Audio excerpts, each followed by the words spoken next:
이제 활성산소에 대해서 살펴보도록 하겠습니다. 이 산소는 전자가 짝을 이뤄야 되는데 짝을 이루지 못하고 있으면 이 활성산소가 되는 겁니다. 그래서 이 활성산소는 이 수소나 전자를 빼앗기거나 산소를 얻으면 산하고 그 반대이면 환원이라고 하는 겁니다.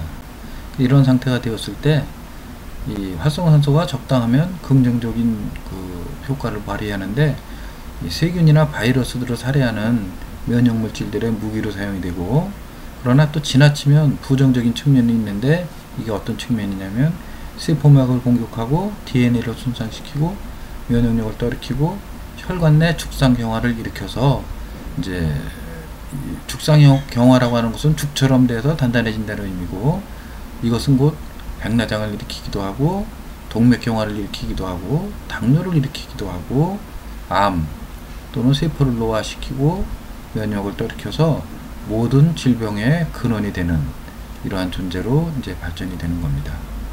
그래서 이러한 그 활성산소가 생기는 원인은 미토콘드리아에서 에너지 대사, 그것도 전자 전달계라고 하는 그런 그 화학작용이 일어날 때 2 내지 3% 정도가 발생이 된다라고 하고, 그 다음에 과식, 뭐 염증 반응, 대기 오염, 농약, 방사선, 자외선, 과록, 심한 운동, 스트레스, 과음, 비만, 매연, 뭐 이런 모든 것들이 결국은 이 활성산소를 일으킬 수 있는 그 원인이 되겠습니다.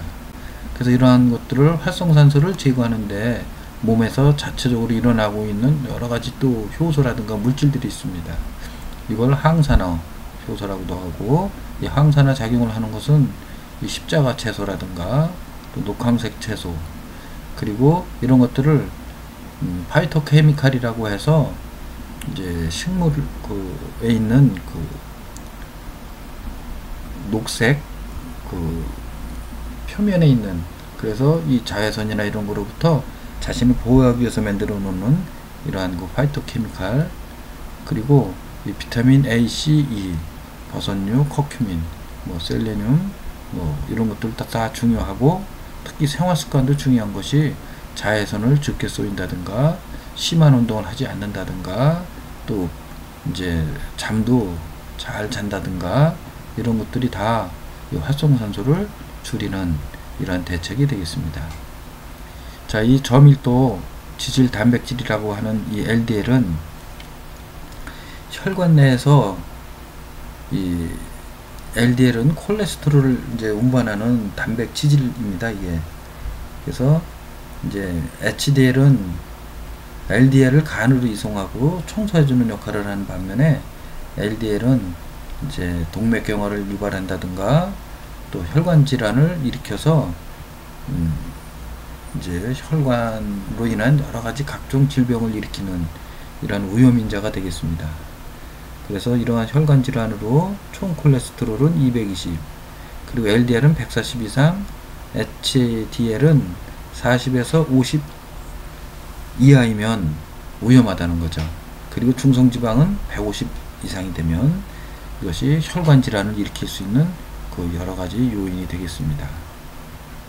그래서 이러한 그 LDL을 줄이기 위한 대책으로는 녹차에 있는 카테킨 성분이 혈전을 예방하고, 그리고 표고버섯, 감귤류, 비타민C, 대두, 올리브유, 뭐 걷기 운동, 뭐 견과류, 그 다음에 이제 중강도 유산소 운동을 해주게 되면 HDL이 상승해서 LDL을 씻어낸다는 이러한 효과를 또 발휘할 수가 있습니다. 대책입니다. 자, 탁한 혈액은 어떻게 해서 생겨나는 것일까요? 자, 수분이 부족하고 과다한 영양 상태, 지나친 당분, 그리고 동물성 지방 이런 것들로 인해서 혈액이 탁해지는 걸 얘기하고, 이렇게 혈액이 이제 탁해지고 걸쭉해지면 이제 혈관벽에 덩어리가 쌓이죠. 그럼 순환이 안 되고 혈전이 생기고 이것으로 인해서 여러 가지 질병이 생겨나는 것입니다. 대책으로는 등푸른 생선, 마늘, 마늘에서 요 알리신이라는 성분, 은행잎, 수면 전에 기상시 물 마시기, 이제 걸쭉해지지 않기 위해서요. 그 다음에 따뜻한 물로 목욕하는 거. 근데 여기서 중요한 것은 심장에 부담을 주지 않도록 이제 주의를 해야 되고요. 이제 그리고 금연, 양파 뭐 이런 등등 이러한 것들이 대책입니다. 그 다음에 내장형 비만은 허리둘레가 여자는 85 이상, 남자는 90 이상이면 내장형 비만이라고 하고요. 그래서 이때 이제 그 중성지방 같은 경우 이제 150 이상이 되면 또 문제가 생기는 것이죠. 그래서 이제 이 중성지방은 에너지원으로 쓰이기도 하고 또 지질은 세포막으로 쓰이기도 합니다. 그래서 이러한 것들이 특히 이제 이런 내장지방이 문제가 되는 것은 이 아디포카인이라고 하는 이제 염증성 그 내분비 물질을 이제 내보내는 것인데, 아디포라고 하는 것은 지방이고 이 지방에서 나오는 사이토카인이라고 하는 면역 전달 물질이라고 하는 겁니다. 이것이 염증을 유발한다는 거죠. 그래서 이 내장형 비만의 원인은 과식, 기름진 음식, 스트레스, 이제 과음 이런 것들이 원인이 되고요.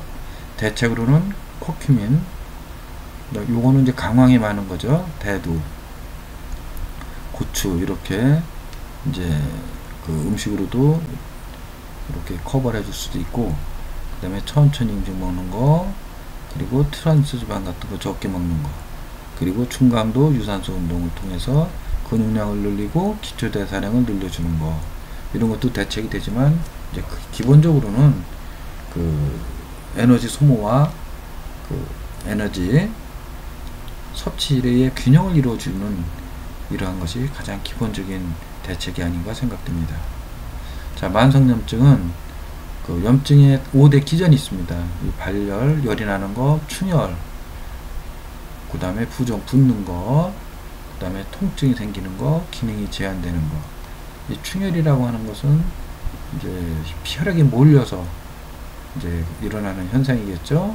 이것이 옆으로 퍼져나와서 부종, 붓는 것을 의미합니다. 이렇게 고름이 생기면 이렇게 부어 오르잖아요. 이제 그런 것을 의미하고요. 그래서 이게 이제 원인은, 염증이 생기는 원인은 이제 외부에서 이렇게 세균이나 바이러스가 들어와서 이제 생길 수도 있지만, 이제 몸속에 독소가 쌓여서 만성염증을 유발하기도 하고요. 그 다음에 밀가루에 글루텐이라고 하는 단백질이 이제 소화를 못하고 요게 혈액을 타고 돌면서 또 염증을 일으킬 수도 있고, 또 활성산소도 염증을 일으키는 원인 중에 하나고요.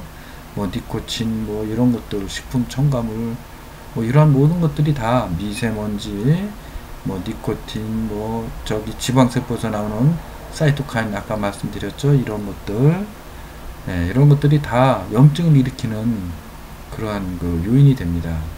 그 다음에 뭐 호르몬제 사용하는 거, 이제 고기 속에 뭐 지방이 흡착돼서 그 염증이 물어 들어오는 거, 뭐 단 음식 뭐 이런 것들이 다 염증을 일으킬 수 있는 요인이 됩니다. 스트레스도 마찬가지로 교감신경을 항진시키고 아드레날린이 분비되고 이제 코티졸이 코티졸이 분비가 돼서 스테로이드가 고갈이 되게 되면 염증을 또 일으키게 됩니다. 그래서 이 심리적인 그 우울감이나 초조, 조급, 분노도 이제 염증을 일으킬 수 있는 그러한 기전으로 작용할 수가 있습니다. 이런 만성염증에 대한 기준치입니다. 이것은. 자, 이제 요산에 대해서 살펴보도록 하겠습니다. 요산은 고요산혈증, 1dl당 7.0mg 이상이면 요산이 고요산혈증이라고 하는 것이고요. 그리고 요산이 많으면 통풍을 일으킬 수도 있고요. 요로결석, 요독증 등 유리마티스 관절염 등을 일으킬 수 있는 그러한 그 원인이라고 할 수가 있겠습니다. 그러나 이런 요산이 축적되는 원인은 생성 과잉형입니다. 그리고 이제 과격한 운동, 과음, 체질적으로 생겨날 수도 있고, 배설이 안 돼서 요산이 축적될 수도 있다라고 하는 것입니다. 대책으로는 샐러리, 칼륨 성분을 있는 것을 많이 먹고, 토마토, 그 다음에 생선 적게 먹고, 그리고 이제 세뜨기차 같은 경우에도 이뇨 효과가 있어서 요산을 배출하는 데 도움이 되고요. 버섯, 검은깨 뭐 이런 등등은